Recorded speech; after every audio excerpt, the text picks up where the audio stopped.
The gender debate and now the transgender debate are in the news big time this week for a number of reasons. Moves in several states to allow parents not to put male or female on birth certificates. And that move passed the lower house in Victoria just a couple of hours ago. Now, I would always ask about when you're young, how the hell can you tell that your baby is not a boy or a girl at 4 weeks, something like that, is beyond me. Now, I agree. You should be able to legally change your gender at, say, 18. Then there's the trendy idea that if you merely say you identify as a woman, then you are a woman. And I believe that is a can of worms that we'll get to later. Plus, of course, I mentioned the transgender debate, which has grown lately with Cricket Australia's broad decision that transgender women should be allowed to play women's cricket even if they haven't had their male genitals removed. In the promo for tonight's program, I posed the question, should an athlete with a complete male body be allowed to compete against women in sport like cricket and football? And I said I believe the answer, in my opinion, is no. Especially if the born male athlete has not had penile and testicular surgery, which now has the non-threatening new name, and it is called affirmation surgery. Now, earlier this year, tennis champion Martina Navratilova upset the transgender community by calling them cheats. She wrote an article claiming that trans women who are assigned male at birth have a physical advantage over what she called, quote, innocent cisgender women who are assigned female at birth. Now, cisgender, with a C, has nothing to do with a sisterhood. It means a person who identifies with their birth sex. Now, again, speaking of tennis, to understand these various arguments, I think we have to go back to international tennis and the Renee Richards legal saga more than 40 years ago in the 1970s. The United States Tennis Association barred the man-turned-woman Richards from playing in the US Open in 1976. Now, Renee Richards went to court and won, and joined the women's professional tennis circuit. And as an aside for the record, Margaret Court got involved by turning down $1 million in 1976 because she refused to play an exhibition match against Richards. Now, Court's lawyers said, and I quote, it's exploitation for somebody, and Margaret isn't about to be exploited or let somebody else be exploited at her behest. And also, for the record, Navratilova beat Richards. Then there's been the controversy of transgender athletes playing in the AFL women's competition. And remember, New Zealand trans weightlifter Laurel Hubbard was controversially selected for the Commonwealth Games. And golfer Mianne Bagger, she had the sex change surgery and she joined the women's tour in the PGA. Now, this level playing field is not just male-female transsexual. Now, I fervently believe that the male sprinter turned killer, Oscar Pistorius, should not have been allowed to compete in the 2012 Olympics. The so-called Blade Runner, a double amputee, has titanium legs. Now, I believe there's no way he could have pulled a calf muscle or done a hammy against athletes who could and did. But moving away from sport for a minute, there's the, to me, I think a simplistic argument that if I identify as a woman, then I am. I don't think it's that easy. Now, I know women who will not use unisex toilets. A female friend walked into a shopping centre toilet recently and finding a man in the small space washing his hands, she apologised for being in the wrong toilet and she left. And think of this scenario. Say I'm a perv. I like looking at women. Can I safely walk into the ladies' lavatory and say, I identify as a woman without being thrown out by security guards? Can I now, or could I now, walk into a change room, drop my trousers, exposing my genitals while I'm trying on a dress without risking a charge of willful exposure?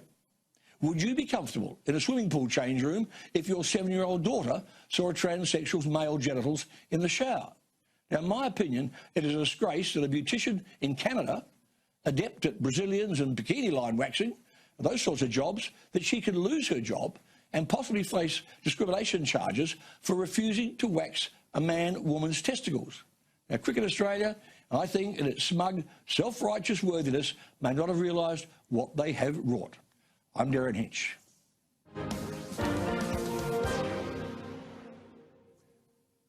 Now, I've had my say about the gender debate and especially the transgender sports argument. I think it's time to hear the other side. And joining me in the studio is Sally Goldner from Transgender Victoria. Good evening.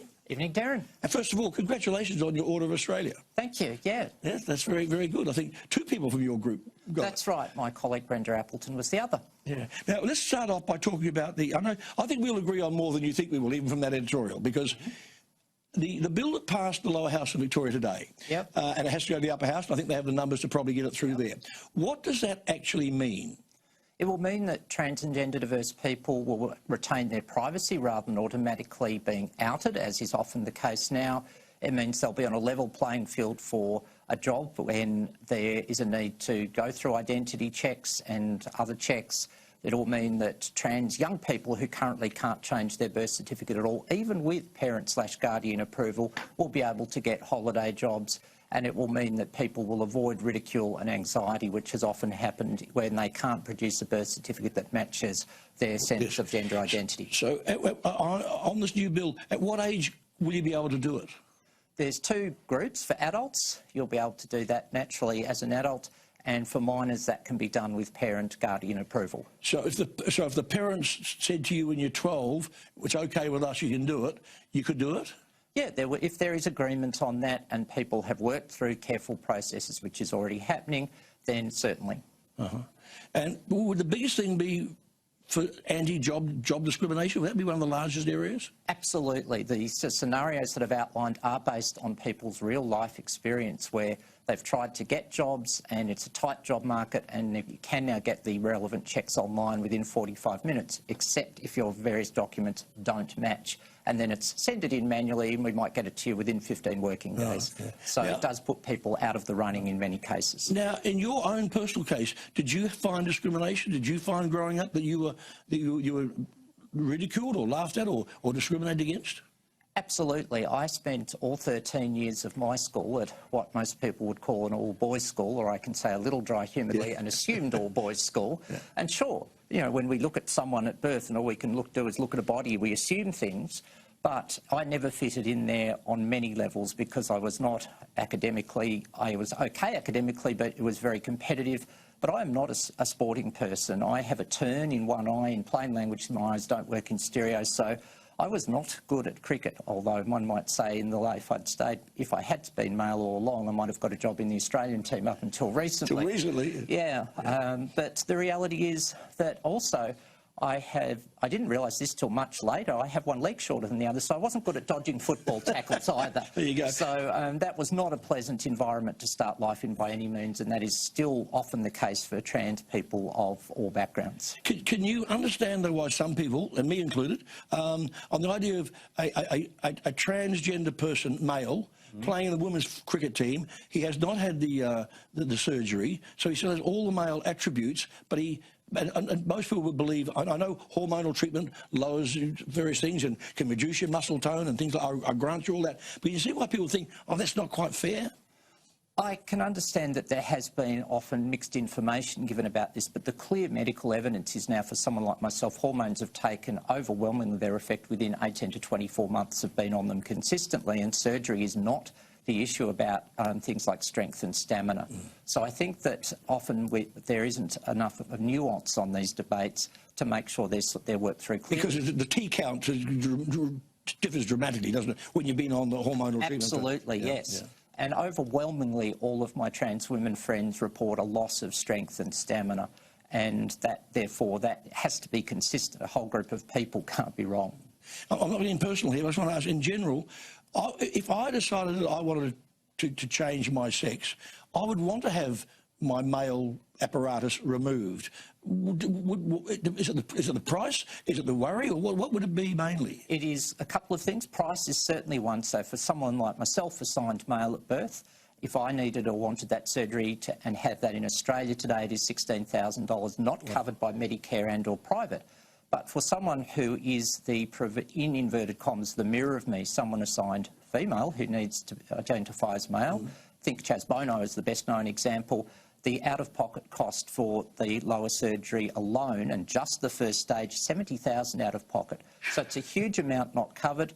But there's also other factors. An older friend of mine who had had a stroke was told, well, you can't go on an operating table at all unless it's an outright emergency. Oh, yeah. And that person otherwise would have said, yes, you would have been ticked off for surgery very quickly.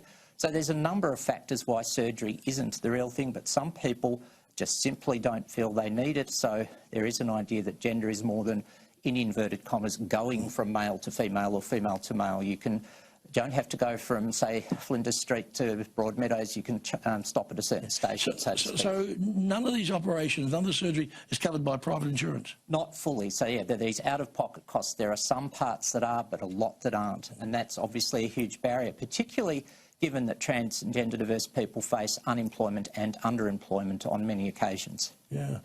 Sally, what do you think, what's your argument put to the women I've talked to before coming on the program now, who worry about the fact of, I used to, made it sound frivolous, the perv fact of saying, OK, I'm going to a shopping centre, I'm going to pretend I'm a woman and go in the ladies' change room. What are they about their fears? I can understand the fears of women, and some people might question that, but women get violated because of who they are in relation to their gender. So do we. We have, for example, an assault rate that is 12 times the national average and sometimes 24 times. So we can understand those fears, but we have to look at something, and that is, for example, that fundamentalist Christians have admitted freely and candidly that the bathroom debate is, quote, a fabrication they concocted to whip up emotion, quote unquote. Yeah, so I think that once we start looking at that, we can calm those fears and say, has this really ever happened? Where are the independent court cases that prove this? There aren't any. And we've had laws in Australia that support trans people for over a third of a century, and there's never been this outbreak of people. And heaven forbid anyone's perving on anyone. That's a criminal offence. Male or female, yeah. It would override civil law such as anti-discrimination law and other things anyway. It was one final point, and I did this in my introduction, is that, you know, a woman said to me, and I use the example, what if I'm in a change room in a swimming pool with my 7-year-old daughter? I don't want to share the shower with somebody who still has male appendage, which my 7-year-old has never seen.